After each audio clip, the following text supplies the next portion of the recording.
পরশুদিন আমরা বণিক বার্তার একটি কনক্লেভে দেখেছি, যেখানে মাননীয় অর্থমন্ত্রী মহোদয় গিয়েছেন, যে 24 লক্ষ কোটি টাকা। এটা অ্যাকচুয়ালি বেশ আগেই আমি যে আমাদের উপস্থাপক জনাব সিবগা যে বলেছেন, সেই সামিটে আমরা বলেছিলাম যে অ্যাজ ইউ স্পিক এটা 1 বছরের মাথায় 24 লক্ষ কোটি টাকায় পৌঁছাবে, এবং তাই হয়েছে।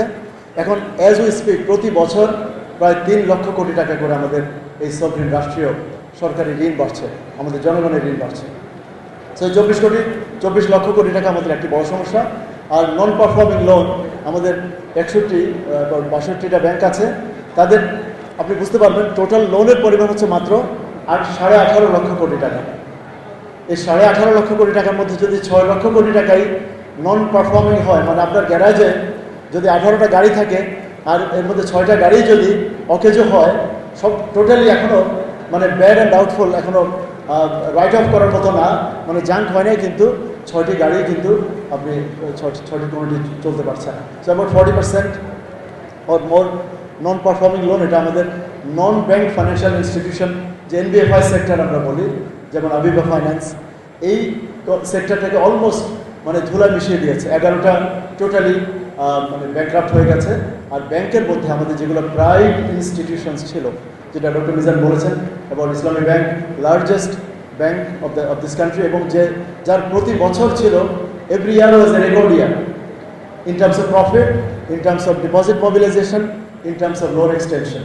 সেই ব্যাংকটাকে অত্যন্ত সুপরিকল্পিতভাবে কতগুলো রাষ্ট্রীয় লজ্জাজনকভাবে আমরা অ্যাশেমড অ্যাজ বাংলাদেশি সিটিজেন্স, যে আমাদের ট্যাক্সের টাকায় লালিত DGFI সহ নিরাপত্তা বাহিনীর কতগুলো মানে রাষ্ট্রীয় স্যাংশন নিয়ে একটি তাদেরই সেনাবাহিনীর মালিকানাধীন একটি হোটেলে র্যাডিসনে, আপনার এটা গতকালকের বা পরশুর প্রথম আলোতে একটা সিরিজ বেরোচ্ছে যে সেখানে কীভাবে ইসলামী ব্যাংক রাষ্ট্রীয়ভাবে রাষ্ট্রীয় বাহিনীর বা রাষ্ট্রের সর্বোচ্চ পর্যায়ে যিনি প্রধানমন্ত্রী ছিলেন, যারা নিরাপত্তা উপদেষ্টা ছিলেন, তারা গিয়ে বন্দুকের মুখে তাদেরকে পদত্যাগে বাধ্য করে, অনেকে তখন কান্নায় ভেঙে পড়েছিলেন, যারা প্রতিষ্ঠাতা ডিরেক্টর ছিলেন, তাদেরকে ঘাট ধরে বের করে দিয়ে তাদের সামনে তাদের ব্যাংক 1,18,000 কোটি টাকা, যে ব্যাংকের টোটাল লোনস, যেখানে বাংলাদেশের মুহূর্তে সর্বোচ্চ সবচেয়ে one of the best performing banks এখনকার যে সিটি ব্যাংকের বর্তমানে 2026-এ এসে লোন হচ্ছে মাত্র 60 লক্ষ কোটি টাকা, যেখানে ইসলামী ব্যাংক একটা মোটামুটি সাধারণ লোকের, গরিব মানুষের ব্যাংক, সাধারণ বাংলাদেশিদের ব্যাংক, তার লোনের পরিমাণ ছিল 1,18,000 কোটি টাকা। এরকম একটা বিশাল ব্যাংকে আমরা প্রায় ব্যাংকরাপসির কাছে ঠেলে দেওয়া হয়েছে, এবং ঠেলে দিয়ে শুধু একটি গ্রুপের, যেটা মাননীয় অর্থমন্ত্রী বলেছেন পার্লামেন্টে, যে 20 জন সর্বোচ্চ ঋণ খেলাপির মধ্যে 11টাই হচ্ছে এস আলম গ্রুপের সাথে কোনো না কোনোভাবে কানেক্টেড। তাদের লোন হচ্ছে 11 অফ দ্য টপ 20, মানে কতটুকু গর্বের বিষয়। তো তাদের কোনো এস্টিমেট অনুযায়ী তাদের টোটাল লোনের পরিমাণ হচ্ছে 2,20,000 কোটি টাকা, যেটা দিয়ে বাংলাদেশের স্বাস্থ্য খাতে 5 বছর আপনি নিশ্চিন্তে সমস্ত ব্যয়, সব ডাক্তার, সব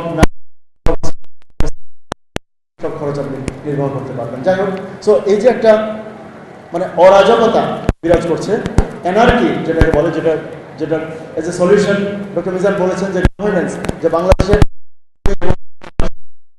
দুর্নীতি, সেই দুর্নীতির বিরুদ্ধে সবাই মুখে বলে যে জিরো টলারেন্স, কিন্তু কারোই, ইনক্লুডিং বর্তমান যারা সরকারে আছেন, তাদেরও কোনো কর্মকৌশল আমরা দেখতে পাই না। সো অ্যাজ এন অবজারভার আমাদের চাওয়া হচ্ছে যে স্লোগান না, কারণ স্লোগান ধরুন আপনার এত হাজার মানে এখন ডজন ক্যামেরার সামনে আমার নিশ্চয়ই কোনো ইনসেন্টিভ নেই একটি খারাপ কথাও বলার, যে আমার মানে কী খারাপ নিয়ত আমার আছে, এগুলো আমি বলার কোনো প্রণোদনা নেই, সব বলবো না। আমি অবশ্যই ভালো কথাই বলবো অ্যাবাউট দ্য ফিউচার।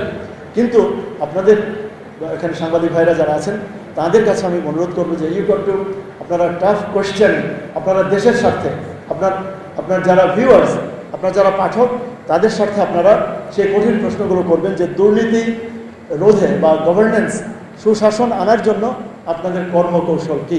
আমি তো শুধুমাত্র জামাত ইসলামী এবং 11 দলীয় জোট ছাড়া এবং কতগুলো বাম সংগঠন, ইনক্লুডিং রাষ্ট্র সংস্কার আন্দোলন ওনারা ছাড়া বাকিদের কাছ থেকে কোনো কর্মকৌশল এখনও গত 10-15 বছরে দেখতে পাচ্ছি না। যাই হোক, সো আমি সংক্ষেপে যে সলিউশন, যে আর একটা দুটো কথা, যে আমাদের অফকোর্স বাজেটের প্রতি বছর আমরা বিরাট অঙ্কের এডিপি বলি, 3 লক্ষ কোটি টাকা এবার হতে যাচ্ছে, এবং রেভিনিউ এক্সপেন্ডিচারের প্ল্যান হচ্ছে 6,20,000 কোটি টাকা। সো অ্যাবাউট 9,20,000 কোটি টাকার বাজেট হতে যাচ্ছে। গত বছর ছিল লেস দেন 8 লক্ষ কোটি, তার আগের বছর 8 লক্ষ কোটি টাকার মতো। কিন্তু আমরা একটা জিনিস উল্লেখ্য, যে এডিপির যে অ্যানুয়াল ডেভেলপমেন্ট প্রোগ্রাম, যে বার্ষিক উন্নয়ন কর্মসূচি, এর 40%-এর বেশি আমরা কিন্তু বাস্তবায়ন করতে পারি না। সুতরাং আমার একটা পরামর্শ, সেটা হলো, যদি আমি আসলে 1 লক্ষ কোটি টাকারই যদি ধরুন যন্ত্রপাতি, আসবাবপত্র, ফার্নিচার, ইকুইপমেন্ট, ইলেকট্রনিক্স, এগুলো যদি আমার 1 লক্ষ কোটি টাকারই কেনার প্ল্যান থাকে রাস্তাঘাট সহ, তাহলে বাজেটের মধ্যে 1 লক্ষ কোটি টাকা বলাই তো ভালো। কারণ তাহলে আপনার টোটাল বাজেট সাইজ হবে 7 লক্ষ কোটি টাকা, এবং আপনি ট্যাক্স মানুষের ঘাড়ে আর 9 লক্ষ কোটি টাকার ট্যাক্স অথবা লোন প্রোগ্রাম আপনাকে দেখাতে হয় না। কারণ এতে করে যদি আমরা লো ট্যাক্স এর দিকে যেতে পারি, যেটা জামাতের একটা সিগনেচার প্ল্যান, যে গ্র্যাজুয়ালি 5 বছরের মাথায় বর্তমান 30% ইন্ডিভিজুয়াল ট্যাক্স এবং কর্পোরেট ট্যাক্স কোনো কোনো ক্ষেত্রে অ্যাজ হাই অ্যাজ 45%।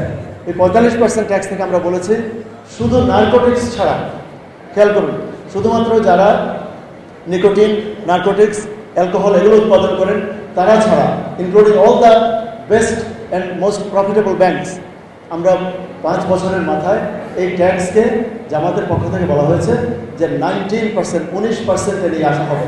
এখন 19% যদি ট্যাক্স দেয়, যেমন আমাদের যে সিটি ব্যাংকের কথা বললাম, সিটি ব্যাংক এবার যারা 3,000 কোটি টাকা ক্লাবে তারা ঢুকেছে, মানে ওনাদের অপারেটিং প্রফিট হয়েছে 3,000 কোটি টাকা, নেট প্রফিট কারো 1300, কারো 1600 কোটি টাকা। এবং স্ট্যান্ডার্ড চার্টার্ড ব্যাংক, আপনারা অনেকেই জানেন না, এটা একটা এক্সাইটিং নিউজ, এবং অ্যাট দ্য সেম টাইম আমি মনে করি এটা আমাদের জন্য একটি সতর্ক বার্তা, যে একটি বিদেশি ব্যাংক, বিদেশি হওয়ার কারণে যে মানে শত্রুতা করতে হবে তা বলছেন, হস্টিলিটির জন্য না, যে মাত্র 6টি ব্রাঞ্চ নিয়ে তারা প্রাউডলি বলে যে আমাদের বাংলাদেশে 6টি ব্রাঞ্চ আছে এবং কয়েকটি ঢাকার বাইরে আছে, দে আর প্রাউড অ্যাবাউট ইট।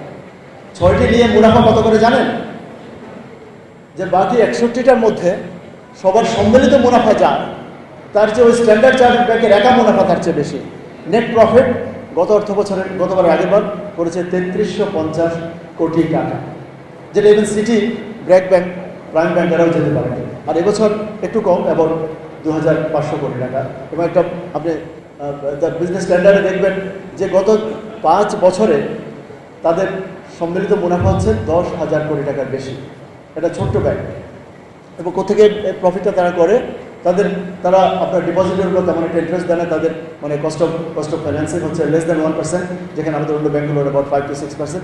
যাই হোক, বড় সমস্যা যেটা, সেটা হচ্ছে ওই যে আমাদের সরকার যে নিজে যে মানে এই 24 লক্ষ কোটি টাকা লোন করে বসে আছে, এর মধ্যে যেগুলো বিলস অ্যান্ড বন্ডস, যে ট্রেজারি বিলস, এগুলো এখন কমার্শিয়াল ব্যাংকগুলোর জন্য সবচেয়ে বড় বিনিয়োগের, এগুলো হচ্ছে সবচেয়ে লুক্রেটিভ ইনভেস্টমেন্টস।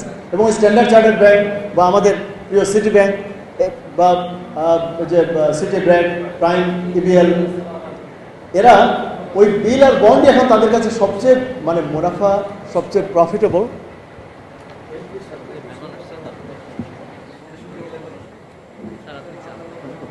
সবচেয়ে প্রফিটেবল ইনভেস্টমেন্ট।